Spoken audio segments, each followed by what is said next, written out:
What is up, y'all? I'm back here with another YouTube video, and this is how to be a gringo in Valparaiso Chile.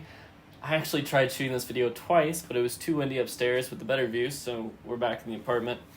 And it's going to be a good video. It's going to talk about my top 10 things on how to be a gringo in Valparaiso Chile, especially being white. You got to do a couple things different than you normally would. My first thing is learn Spanish. Don't talk like a gringo. If you're going to talk in Spanish, try to speak the best you can. If you aren't as fluent in Spanish, kind of like me, use your Google Translate, and if they know English, don't talk in an accent where it's very hard. Don't use a southern accent. Don't talk like you're from New York. Don't talk like you're from the West Coast. Howdy, my name's Sarah Jordan. I'm going to Texas A&M. Talk very, very smooth and clear, and pronunciate your words. If you talk like, howdy y'all, what's going on? They don't know what you're saying.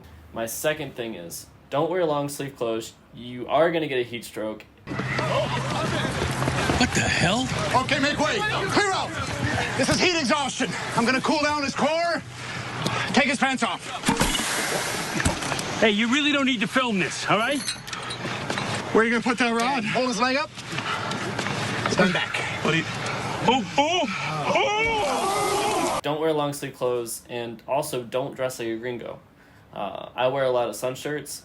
Number one thing that points you out as a gringo is wearing sun shirts.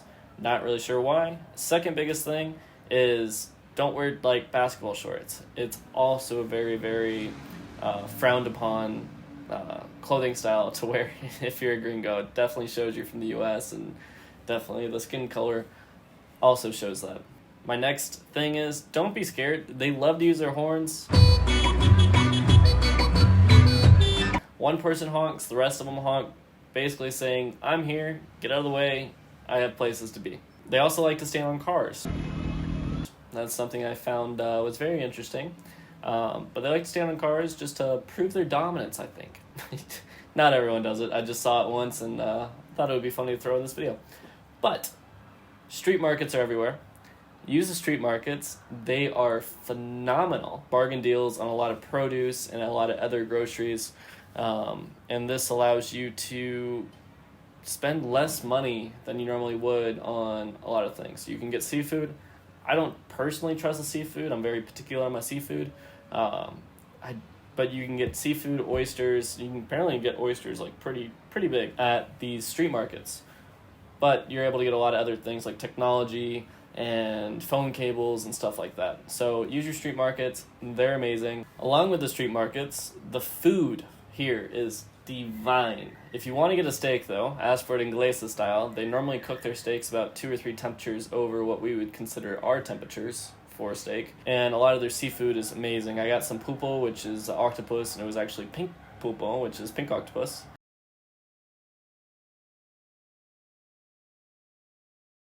And it was so tender, it was so yummy. Hands down, the best food I think I've ever had in my life. Sorry, Mom, I know that one hurts, but it's very good food. My next biggest tip is make lots of friends. On where I was able to make a ton of friends at Be Nomad Homestead, and this allowed me to go out and have more fun than I normally would. They show you different cool spots. They teach you more Spanish than you normally would, just by learning it via Duolingo or different methods. But friends are your best way to learn Spanish, best way of getting around town. They show you a lot of things, and if you have any questions, your friends are going to be the ones that are going to help you out on that. That leads me to my next point. The buses. I didn't know how to use a bus until I started asking my friends, and we actually went on a bus ride to Concon, and it was about $1 to get to Concon and back, which is about an hour ride. And your buses are going to be amazing. They drive very, very fast. If you are late, they're way better than taking an Uber or walking or doing any of those aspects, because they drive so fast here. I mean, they absolutely rip it. With being on the bus, you really got to watch yourself. Not only on the bus, but just out and about, pickpocketing. When the night has come and the light.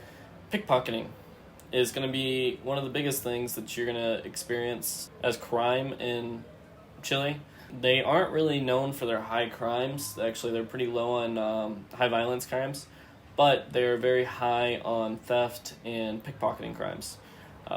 I personally don't let anyone stand around me. If you're going to be on the bus, keep your bag in front of you, watch yourself.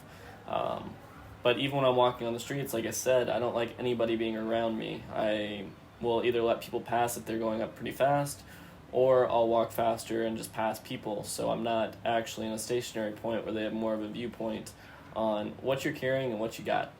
If you're going to put things in your pockets, keep things in your front pockets, don't keep things in your back pockets. And also, if you're using a backpack, which most likely you are, don't keep anything valuable in your back pockets of your backpack. Keep it closer to you in that bigger pocket where it's going to be harder for them to access. Also, if you're going around town and you have valuable things, don't walk around. Can't beat me. Hey, what's the principle? Pimping ain't easy. I mean, if you're like me and want to get some content, use your Uber, use all those things. Don't let your Ubers know what you got. I'm not saying that, but use your Ubers to get you from point A to point B with minimal people interactions. So most that you can avoid people if you're trying to shoot content, the better. Or if you are going around with expensive cameras and trying to get photos, use your Uber. It's going to be amazing. Now, this leads me on to my next thing. Not only should you not walk alone if you have camera gear or other sorts of things like that, but don't walk alone at night, especially. I mean, it's one thing if you have friends, but even with my friends, we ordered our Ubers from inside the clubs or restaurants, so they're outside waiting. So, I mean, remember those less people interactions? You don't want... The less people you can encounter at night, the better. They don't have good intentions at night, obviously. It's going to be darker. They see more of an opportunity to target you. Be smart about it. Don't bring out your expensive things, especially at night, and just be smart. Don't walk alone at night. Have friends, Uber, all those things. And I also would not recommend taking the bus at night or the metro. It's not the safest idea of your choices. So that leads me on to my last point. You're going to be in Valparaiso. You're traveling. You want to have fun? Just be smart about it. Go out, have your fun times. Don't get hammered. Don't get to the point where you're not able to get home. It's going to be a foreign country. You're going to want to have fun, enjoy yourself. There's so much fun things to do. There's concerts, there's nightlife, there's clubs, amazing restaurants. Just have fun, be smart, don't do anything that's stupid. So those are my top things that if you're a gringo, you should do in Valparaiso, Chile. There's going to be more videos coming out. I'm probably going to do a video on how to be a gringo in Santiago, Chile. And that one's going to incorporate more of the things that you should check out for fun and touristic activities. This has been another short video, but it's been a good video. So I will see you guys in the next one. Ciao.